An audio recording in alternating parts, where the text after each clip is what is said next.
even tell me your story or anything, and then I wouldn't sit down with you and you told this wonderful story about your journey through life, getting rich on the internet, losing everything. Twice. Or you can pretty much buy anything you want, you know. Yeah. You get to a point. I lost track of what anything costs, actually. I didn't care because it didn't matter. And that's what it is. It's momentum as well, right? It's like you're not going to get rich overnight. It doesn't work that way. You know, you have to put in your time. You have to, you know, whether it takes a year or 3 years or 5 years, it doesn't matter. But once you start making money online, you know, I mean, you know, making 2,000-3,000 euros a month here, you're living like a king. If your attitude sucks here, it's going to suck over there. You ain't going to find anything in Germany. Nothing, you know. I chose to be happy, and that was the big realization, is that happiness is my choice.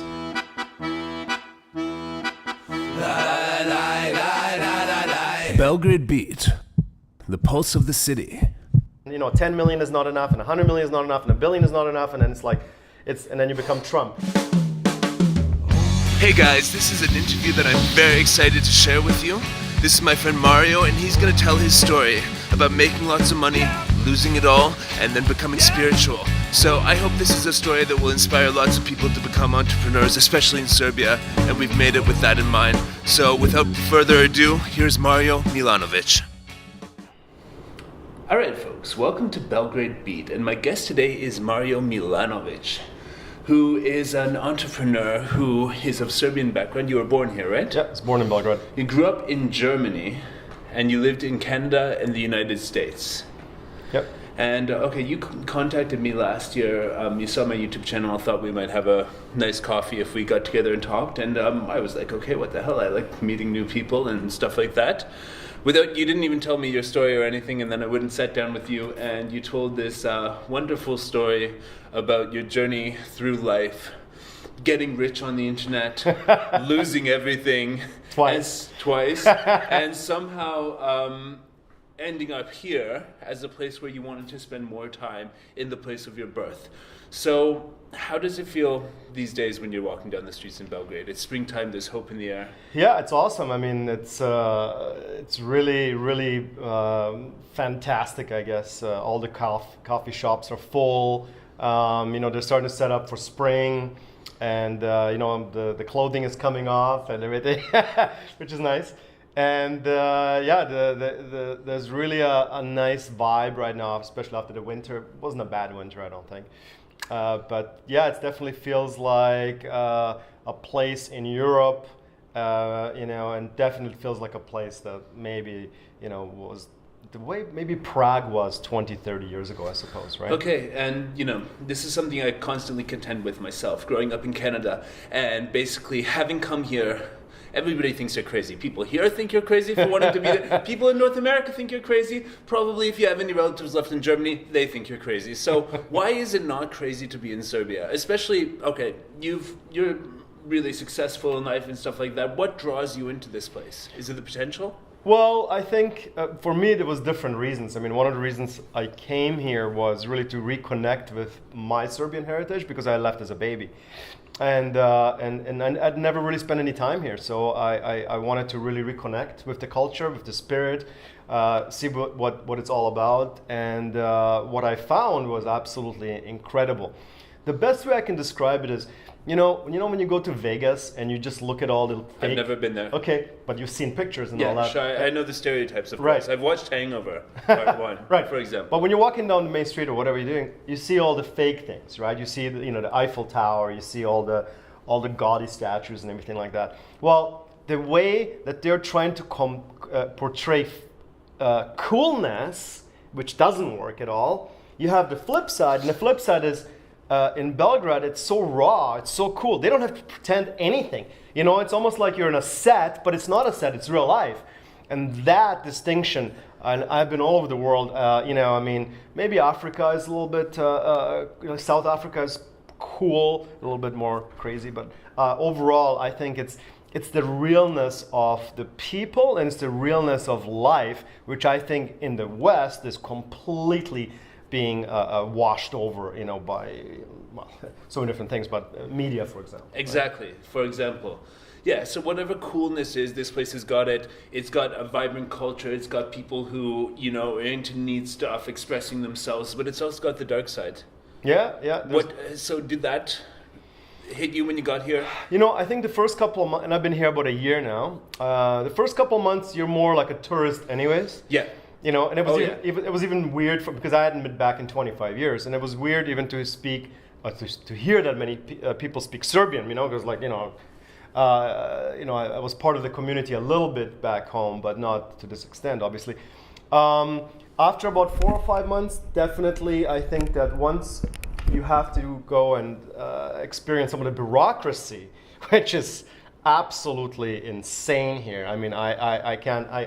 It's like you might as well be in the 50s or 60s or something, like Cold War. You know, it's almost like, well, you know, have you ever heard of a computer? You know, you go walk into any of these government buildings and everything is falling apart.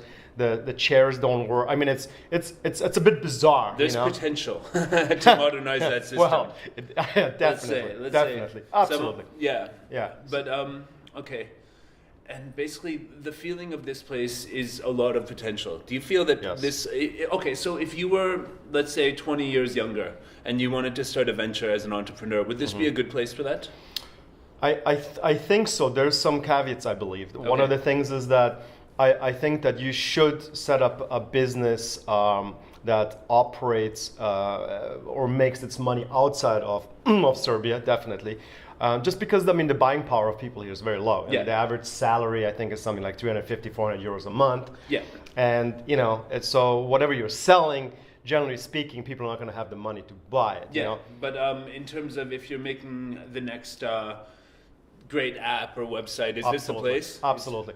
And it's great because, I mean, I have a team here and they are super hungry. People are hungry here. Yeah. And when you have that hunger, it creates a certain atmosphere of trying to do the best possible job that you can, rather than, well, is it 5 o'clock yet? I gotta get out of here. You know, I mean, this is just a job, right? So I think there's a big difference here in terms of people wanting to help you and wanting to do business and whatnot. So I think definitely it's a great place. I find you need to filter a lot and, you know, sort of test people a little bit, but then once you find the serious people and they know you're serious and you pay them a wage that's relatively good by the standards of here, it's on in a way that you cannot find in other places in the West, you know, like you know, in the US now, if you want anybody working in the IT sector, that's at least $4,000 American a month, you know, like, and here you can still find talent for a quarter, a third of that.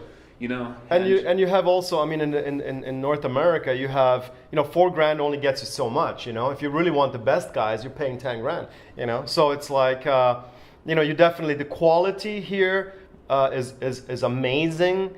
For, like you said, once you filter out some of the people, and it's not just people to hire; it's everything here. Quality to price ratio is amazing. Yeah, absolutely. Like I traveled all around the world this winter, and just in terms of the lifestyle, the food, the convenience of everything, you know, the service that you get. Okay, so maybe the service isn't always the best, but for what you're paying for, the price, uncomparable. Yeah. Uncomparable. So I would say this is a great place for entrepreneurs who are looking to, you know, either make a team or, you know, find a place to set down and sort of, you know, bootstrap their startup. You know? Absolutely. I mean, even the fact that the internet speed is like super high. I mean, you can go into any coffee shop and you're getting amazing Wi-Fi. Not just that, but like 4G that runs at like 25 megabits for 10 gigs for which is €8. A huge, exactly. It's huge. You know, I mean, I buy a monthly, it's actually 12 gigabytes now for, I think it's like €8 for the month. I mean, it's crazy, you know? Like, you know, it's incredible. Okay, so what would you tell to a young Serbian guy? Say he's about 25, 28, starting to get serious in his life. He's done, you know, spending nights getting drunk on Kalemegdan, and he wants to do something serious with his life. He loves Serbia, but he's not sure if he wants to stay here and do something. What do you think the barrier is for people here in their mentality in succeeding on the internet economy? Well, I know that there's a huge brain drain going on here in Serbia, and I think it's something like 50,000 young people leaving every year. And I understand that. I mean, you know, everybody wants to go to Germany and Switzerland and Canada and Australia and all that kind of thing. But for whoever wants to actually stay here and be close to their family and whatnot, I think the only barrier is really psychological, right? So it's who you associate yourself with, right? Yeah. So if you want to learn English, don't go get English classes from a Serbian. Go and find tourists. Like couchsurfing.com or totally something amazing, like that. exactly. Force yourself to learn English. Be right? a part of the international community. Yeah, absolutely. And also also participate in any business conference or something that has people coming from abroad. Absolutely. Learn from them, right? Absolutely, and that's the number one thing I would do. And I keep telling people all the time, it's like whatever English speaking event there is, go. I mean, yeah, you may be embarrassed the first couple of times and whatnot, but that's the way you're going to learn it. There's no other way, and you have to also, in order to participate in the world, you have to speak proper English. It can't just be broken English. It has to be proper English, and if that means that you may have to spend a month or two in an English-speaking country, just do it, whichever way you have to do it. With English-speaking people here also. Absolutely. I think that's one of the reasons my channel is so popular, because I'm offering an English language program for here, which touches on these local issues, which is like, Serbia is a great place. You guys do know English. I know you can understand almost every word that we're saying here. It's just you need to refine yourself so that you're presentable in business, in relationships, internationally, and travel more. Don't just go on package holidays in Greece and Montenegro, right? Exactly, yeah. Get out there. You've got a passport that's actually pretty good these days for accessing the world. Yeah, absolutely. It's getting better and better. And that's one thing I tell people is that, you can get, it happened to me, you can get stuck in any environment if you don't leave, once a quarter or something like that to a different place where it jolts you, you're gonna get stuck in your ways, right? So it's super important to get yourself out of your comfort zone, and that's another huge thing is, people here are cozy.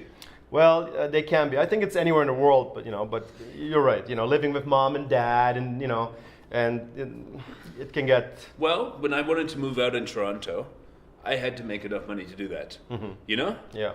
Maybe people here think they can't, but it's increasingly possible with the internet, and you just need to step out and go and say what's up to the world and see what you can find. And that's what it is. It's momentum as well, right? It's like you're not going to get rich overnight. It doesn't work that way. You have to put in your time. You have to, whether it takes a year or 3 years or 5 years, it doesn't matter. But once you start making money online, making 2,000-3,000 euros a month here, you're living like a king. Absolutely. You know what I mean? And in the West, you can't live on 4,000 or 5,000 a month. It just doesn't work that way. Now, everybody's gonna say, well, you make more money there. You do, but the percentage that you spend on housing and horrible food full of GMOs, right? Yeah. Is just, it's actually higher, I think, than here. Okay, so yeah. What's not good about Canada? Because I have my list of grievances and my list of what's not good about Canada and the United States. You just mentioned the food, and I was just in the Americas for about 6 weeks. I gained about 3 kilos, and it's just like, the quality is not there. It's like this sort of race to the bottom economics where people are trying to make as much money possible for them. Quality always takes a nosedive. Right. Or if you are buying, something that's reasonable quality, you're spending $15 on a salad. Right, exactly. So yeah, well, I wouldn't say what's not good about those places, because there's a million amazing things about those places. Yeah. I think there's certain trends that I've seen and experienced in let's call it the Western world, and that has to do with the quality of food. It has to do with exercise. Here everybody walks.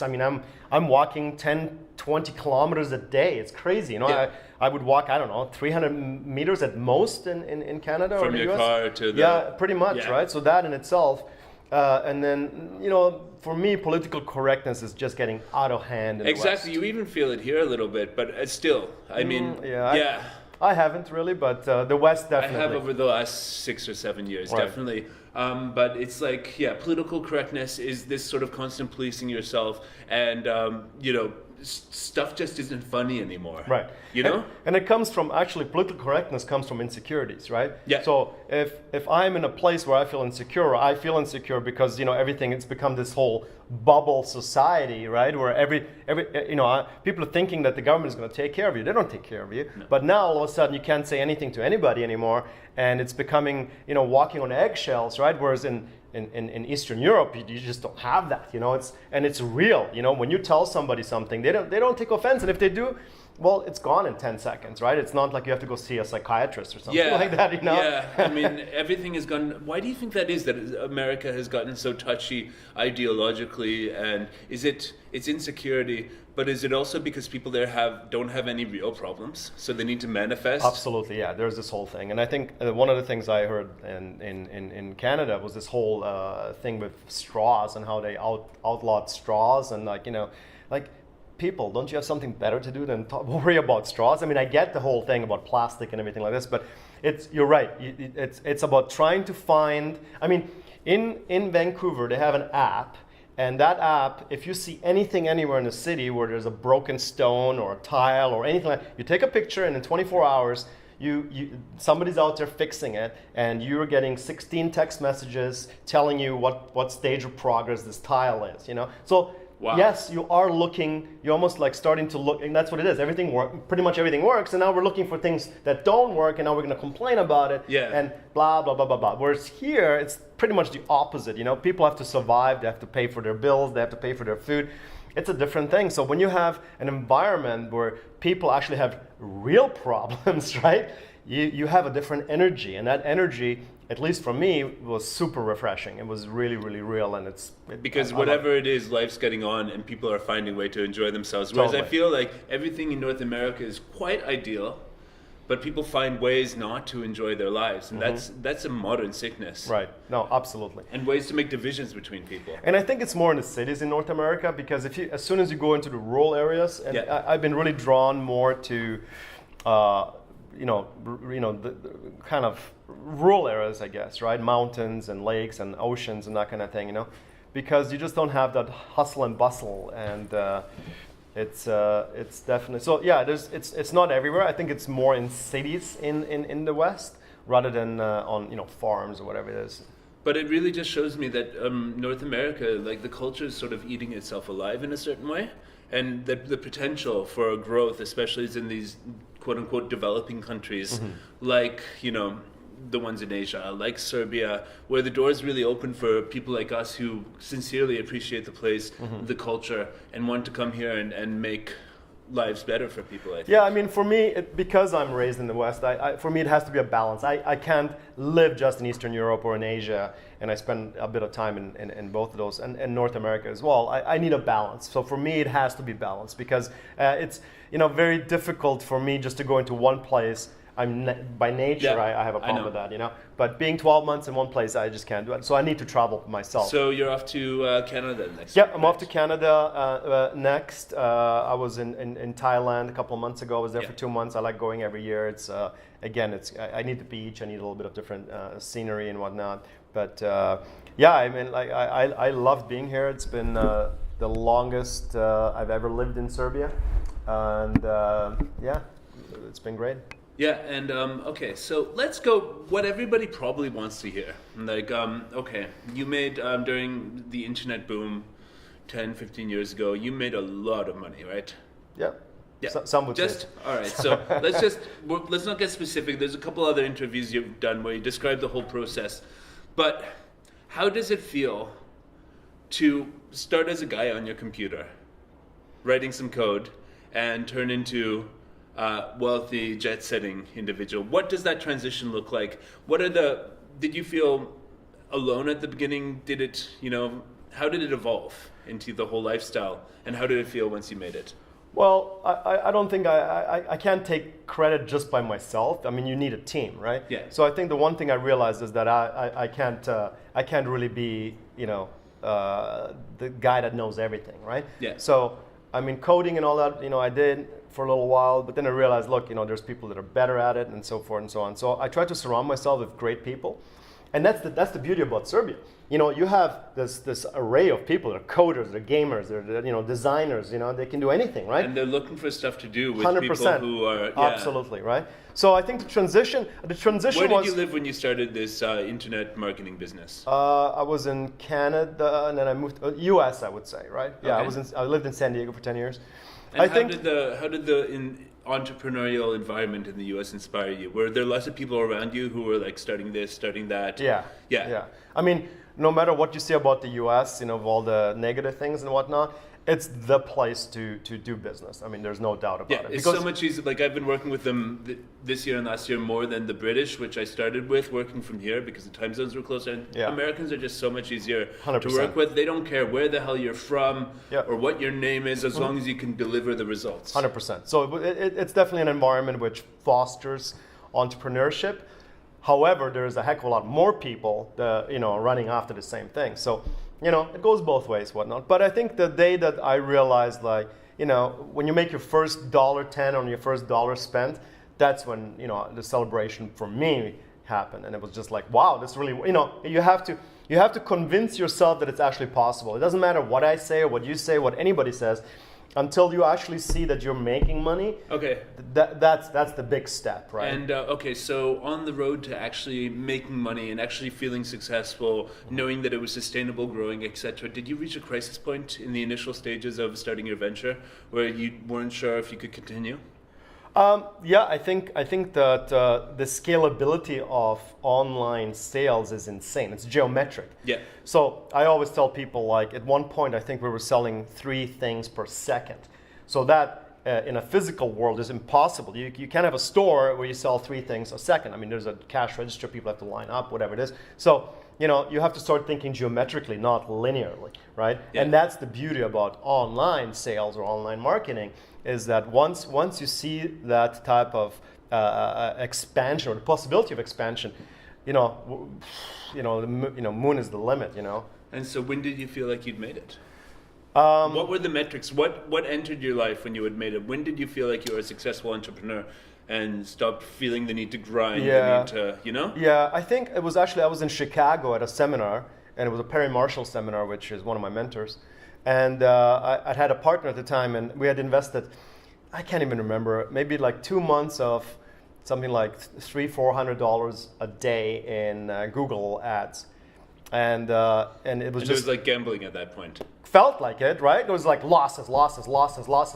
And then I got the call from my partner, and he said, dude, we just made, it was like $1,000 that day, right? And we had invested whatever it was that day, like 700 or 600. And that's when I knew. And once you get that metric going, then you just open up the gates. And the wind changed direction. Totally. And I remember I was standing on this balcony in Illinois somewhere, in like, I don't know where it was.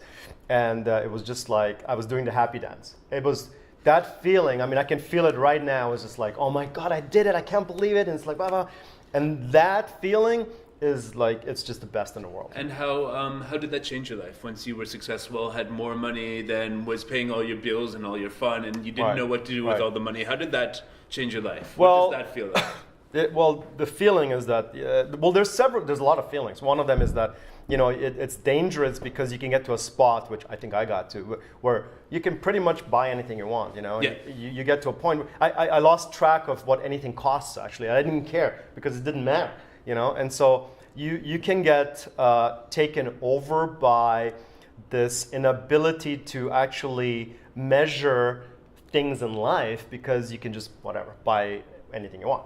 So that's one thing. The second thing is you can become overconfident, which happens to, I think, like 99% of people that go on that projection, which happened to me as well, and that you're indestructible, and that's not the case. So what's one story of feeling indestructible where you think, well, maybe I was a bit of a dick or something like that, maybe I shouldn't have been like that? How does that indestructible, like, is it flying too close to the sun and just falling down and realizing, like, okay, I might have money, but I just acted, in a way that completely disrespected someone? Or what is there to watch out with? Because this is something you hear a lot, and this is why people, I think, resent successful people, and there's some internalization that people don't want to be successful for fear that they'll become out of that, and that holds a lot of people back. So what does it feel like to be that guy? Well, one of the things that most people that you said don't realize is, I was working 18, 20-hour days. I know. For a long time. Yeah. And people don't see that. So when I was driving around in my brand new Maserati, some people took it to mean like, oh, look at this asshole, and who is thinking, and and a lot of times I was just tired. I'm like, let me get a coffee, and a couple of times people would come up to me and like, what do you do for a living? And I just, I didn't want to talk about it. I just wanted to be by myself because I'd been working so much. Yeah. And so you have this relationship between I don't know, I suppose the haves and the have-nots, or the wannabe and everything. Yeah. And you can lose yourself a little bit in that, I think, right? So whereas I think that, people are people. Everybody has problems, everybody has a family, everybody has all these different things. And it's important to acknowledge whether it doesn't matter if you're rich or you're poor or whatever, it doesn't really matter, but everybody has a life. And I think sometimes maybe, I wasn't as friendly as I should have been. Yeah, right? yeah. And did you find that people were trying to grab onto your success and sort of, go for a ride? No, I didn't find that really. I really took care of my friends. I think a lot of whoever my friends were, I always took care of things. And I remember flying out to different places around the world and paying for things. And I didn't care. I didn't expect anything in return. So that's another benefit. I think that if you when you make it, the people around you, you can take them and show them and help them. And do whatever you can. So it's not just about you. It's about also your little ecosystem that you create around you. Like, sure, there's people that fall off, absolutely, because like you said, there's envy, there's jealousy, there's all that kind of stuff, right? Yeah, okay. And so what kind of problems do you have when you have all the money in the world? Problems. Well, yeah, it's apart from what happened after that with the government and stuff, but what kind of problems do you have? You wake up in the morning and what's the drama? Well, I had probably 4 or 5 employees, which is nothing really, with the amount of revenue we were doing. I think at that time for me it was more about I started becoming scared because it was just a lot of money and trying to allocate it to different things. Like, am I investing? It's just you're in this machine and it's like really fast living and it's fast paced and this, and you got to hire accountants and lawyers and this and all that kind of thing. And you kind of, you can lose track of your, we'll call it a little empire, right? So you have to be very, very careful in who you hire, and also certain safety mechanisms, I suppose, right? Because like, no matter what, somebody will come after you in some form or another, whether it's your wife, ex-wife, whether it's, like somebody that slips on a banana in front of your office, whether it's the government, whether it's whatever. So as soon as you start making money, regulators will come and look at Serbia. Everybody's very familiar with it. It happens like 15 minutes after you make 1,000 dinars or something. Pretty much somebody comes knocking on the door, right? So, it happens all over the world. It's normal. It's just different, metrics, I suppose, right? Okay, so they did come for you. Who was it? Well, I wouldn't say it came from me, but the Federal Trade Commission, which is a regulatory body in the United States. It's like, we don't know what you do, but this looks bad. Well, no, they didn't say that. It was a class action lawsuit against 10 companies, including Google, and they basically just it's a fine that you have to basically pay, right? Which was, big fine, but whatever it is, right? So they don't really care. They'll find a reason. Like they say, if a policeman follows you all day, he will find a reason to give you a ticket. Of course. Right. So, was this a huge drama in your life? Did it? Yeah, it was because I'd never been in that situation before. Right. Where, did you fear? Yeah. It was a civil lawsuit, which is like just a regular thing in the United States. Everybody gets sued every day for whatever reason. It's a normal thing. But being from Canada, and in Canada we don't really sue anybody. Yeah, it's not as litigious. No, not at all. So Still it was quite litigious, but yeah. Not to the extent that the United States is, right? So it was kind of scary actually, right? It's like, how does this work, and do I have to hire a lawyer and this and that, and yeah, it was. How long was the whole process of the whole? About 1.5 years. Yeah. And at which point did your life go on from that? When was it all done? And what had changed in your whole mindset after that? Yeah, I think the whole process probably 3 years, because there's like psychologically you start thinking on different levels and whatnot, and then basically, yeah, I think I started looking more inwards rather than outwards, because outwards I achieved everything. I had everything. I was shopping for planes, like it was ridiculous, Yeah, it's just like crazy. Like, it felt like a movie, like really. This Cessna is not good enough for me. Yeah, more like Gulfstreams, but whatever. Yeah. Kind of funny. But it was definitely more like, well, I thought I was going to be happy once I have all these materialistic things.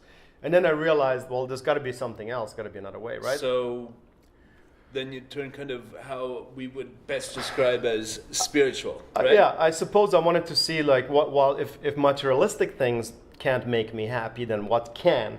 And so I started researching and finding out what is it that actually makes you happy, right? And so yeah, I started meditating. I started going to yoga. I was going to different seminars. Like I was reading a lot of books, Eckhart Tolle, and that kind of thing. So were you spiritual before the whole meltdown on the way up in the business, or was it kind of like something that came from your crisis?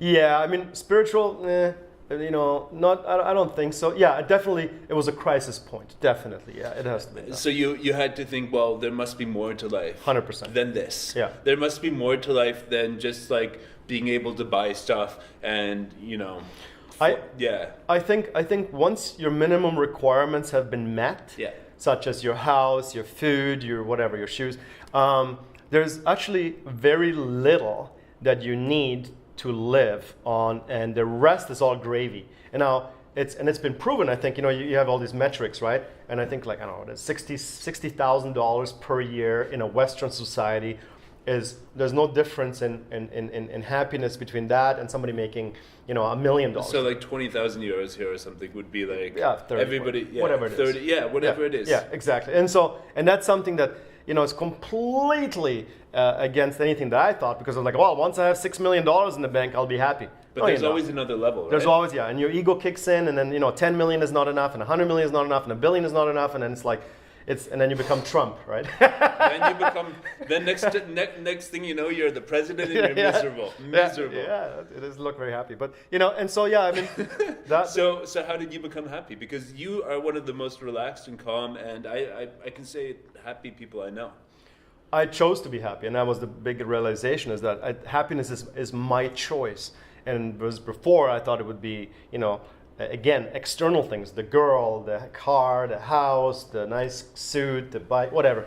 So it was definitely an internal thing. So I choose to be happy, and then what happens is I attract happy people and happy situations, and and it goes with success too. It's like, if I feel successful, I'm going to attract everything that belongs to me. That's success. You become a magnet, right? Goes to the other side, and it's all over the world. And it's like, if I'm miserable, and if I hate everything and I hate life, guess what? It's only going to get worse, right? It's this whole momentum thing. So I think it's such a simple thing. It's a simple thing, and yet we complicate it, right? No, I got to read another book, I got to go to another seminar and everything. No, it has nothing to do with that. It has to do with being where you are and being thankful. Yeah, being grateful for just sitting here and talking to you. And being in Belgrade, the absolutely. Springtime, the sunshine, the food, the coffee, you can't be in a better place. You honestly can't be in a better place. What would you say that a lot of people here are missing about the place that's so great about it? Locals or foreigners? Yeah, locals. Locals.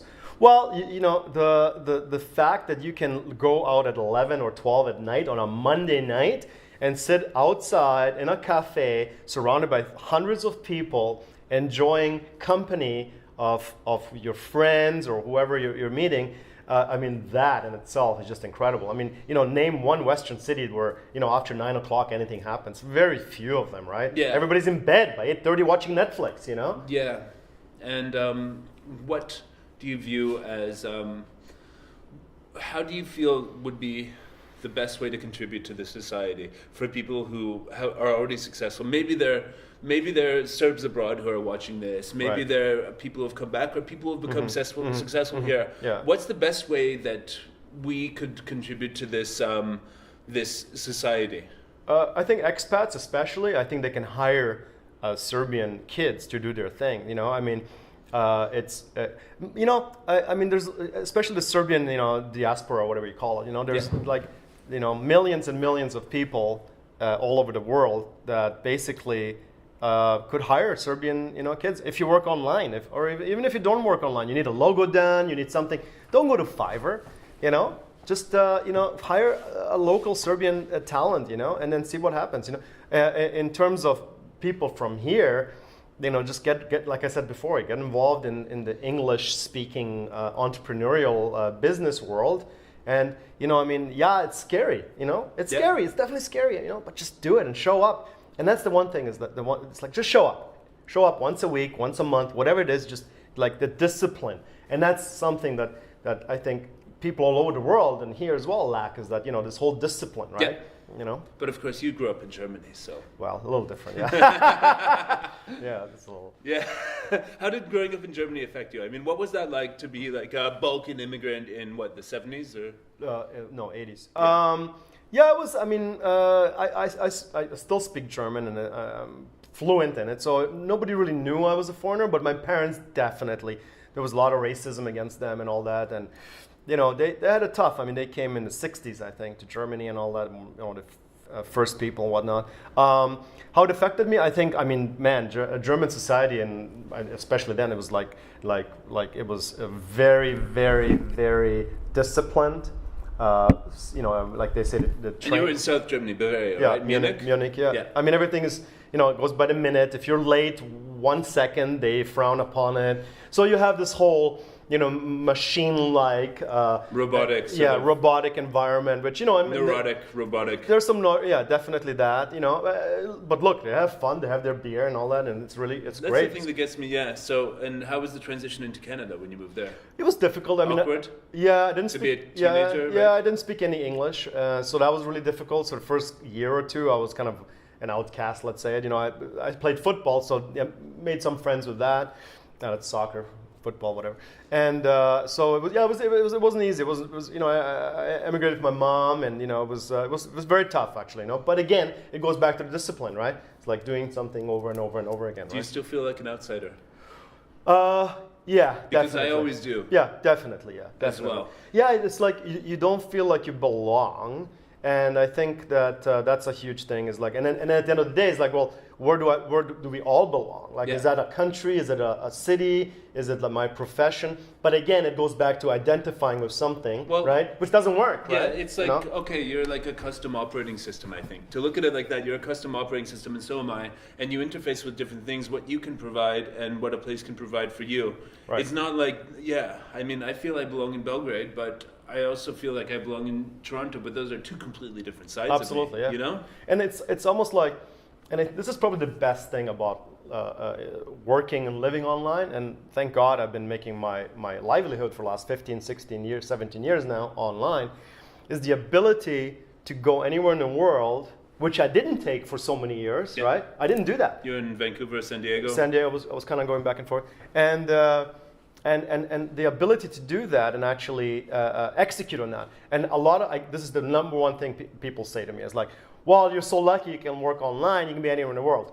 And it takes a lot of discipline and a lot of things. When you're changing environments and everything like this, right? Remember, it's like new people. You got to go out there. You got to meet people. You have to talk to people. You have to socialize. You have to, you can't just sit by yourself in a coffee shop and sit, like, it just doesn't work, right? It's kind of lonely unless you totally lonely, right? Get out there. Absolutely, really. yeah. So you become a great networker, right? You have to be in order to like keep your sanity, right? But then you think about it, and it's like I go back, let's say Canada, Vancouver. How often do I really see my friends? Yeah. Is it once a month? Is it twice a month? It's almost like you see them more often when you go back and visit. And now with Facebook and stuff like that, it's possible to just keep in touch with everyone all the time, get on Skype, Yeah, but that's a total negative, right? You need one-on-one contact. It's an absolute must. Yeah. And okay, so for that, let's say it's a 20-year-old Serbian guy who is watching this right now. Yeah. I mean, what would you say is the one thing he should focus on to be successful like you one day? Well, three things probably. Okay, I think learn English fluently. Second thing is be disciplined in whatever you do. It doesn't really matter what it is.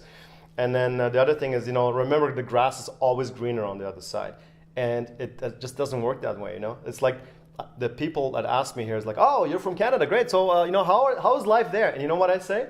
I asked them, I said, how's life for you here? And if they say it sucks, it's shit, I hate it, then I say it's the same over there. And if they say it's great, I make the best of what I have, guess what? It's going to be the same over there. And I learned that from Wayne Dyer before he died. He said exactly those words, right? So it's basically all in your attitude. If your attitude sucks here, it's going to suck over there.